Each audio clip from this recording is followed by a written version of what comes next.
that smoking kills. Now I call upon the third speaker from the opposition, Thomas Burgermeister.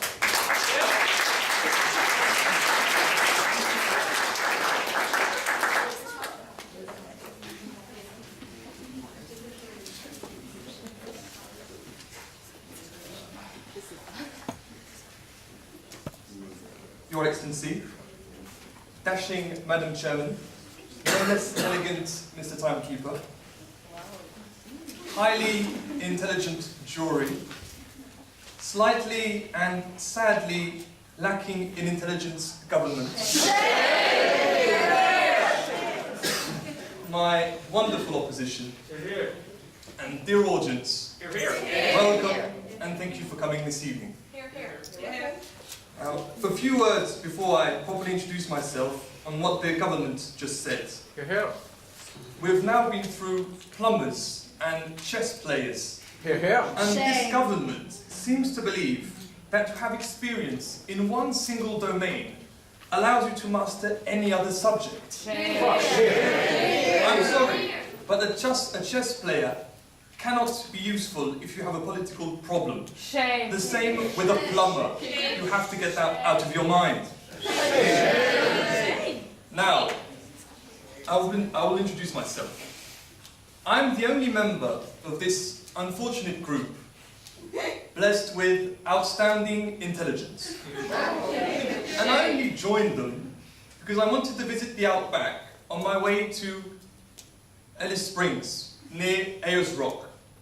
I know what you're thinking, but 400 miles in Australia is like just next door. And as my very experienced but intellectually challenged Instagram companion has shown, experience on its own is simply not enough.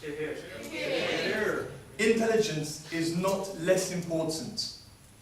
It matters just as much. On that point, but no, thank you.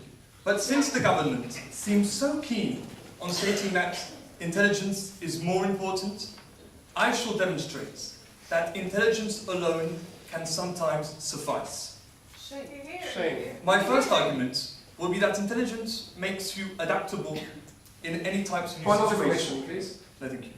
And my second argument is that some people possess such great intelligence that they are capable of creating something entirely new. So first, intelligence can allow you to adapt to new situations where experience is useless. Take our little group, for example. The only reason we were in this mess is because a koala had stolen all our money while we were having breakfast, no thank you, in the outback. And Miss Insta-Famous here thought it was more important to take a picture than to chase it. And then she said, "Don't worry, I've got loads of dollars with me. I'll fix this." No, thank you. But it turns out that she thought Australian and Canadian dollars were the same thing. Naturally, the group, apart from Dwight, who kept muttering something about criminal koalas being part of God's plan, turned to me for a solution. I was, after all, the keynote speaker at a conference on atomic particles, and I figured that by applying the theory of relativity, to Australian weather patterns, and by assuming that koalas eat cherry-flavoured coconuts and travel at an average speed of 1 mile per half day, we would figure out its whereabouts. Ladies and gentlemen, eventually we did. But sadly, the koala had already spent most of our money. It had not been easy, but with my intelligence alone, we were now at least in a better situation. Point of information? Yes, please. Can you define intelligence? Intelligence is something that is active. You have experience, which is passive. If you want to build on that, you're going to need intelligence. But not only can intelligence help you out of difficult situations, it can, when used by the brightest people, such as myself, help create entirely new concepts or inventions. Yes, please. What difference do you make between knowledge and intelligence? Well, they're the same thing, actually. Shame. They're the same Shame. And that's how Stephen Hawking conceptualized time. Time itself can come to an end. And as a great philosopher Woody Allen once said, eternity can be really long, especially near the end.